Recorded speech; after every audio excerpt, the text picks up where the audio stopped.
अनिश्चित रही कविसूर्यनगर एनएसी आसंता काली आसिबो एनएसी अध्यक्ष विरुद्ध में अनास्था प्रस्ताव। एनएसी निर्वाचन परठू कविसूर्यनगर विकास रे पूर्णछेद पड़ी। मौलिक आवश्यकता भूषुड़ी पड़ी।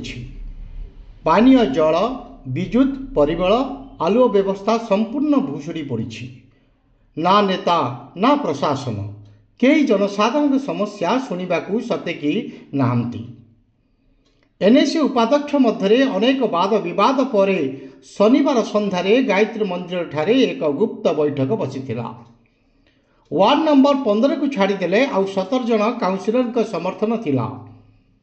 निर्णय हैला बहुत हेगला एणिकी अध्यक्षा को माफ नहीं। सोमवार आसिब अनास्था प्रस्ताव। एथिपाई पूर्व प्रस्तुति अनुसार सोमवार सकाळे गंजाम जिलापाल को अध्यक्ष विरुद्ध में देवे अनास्था प्रस्ताव। यही बड़ी खबर विशेष सूत्र आमको हस्तगत होइछि।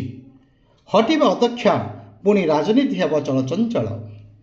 वर्तमान 18टी काउंसिल मध्यरु जड़े बीजेपी जड़े स्वाधीन और 16 जन बीजेडी काउंसिलर। विभिन्न आर्थिक अनियमितता परिचालन त्रुटि और काउंसिलर का बैठक न बसिबा आदि कारण दर्शाई अणाजिब अनास्था प्रस्ताव। दीर्घ समय धरी चालू आसुथिबा अध्यक्ष उपाध्यक्ष मध्य कादुओ फिंगा फिंगिर पूर्णछेद पड़ो कि समय कहब एनएसी भविष्य कौन। ब्यूरो रिपोर्ट प्रेरणा न्यूज टुडे।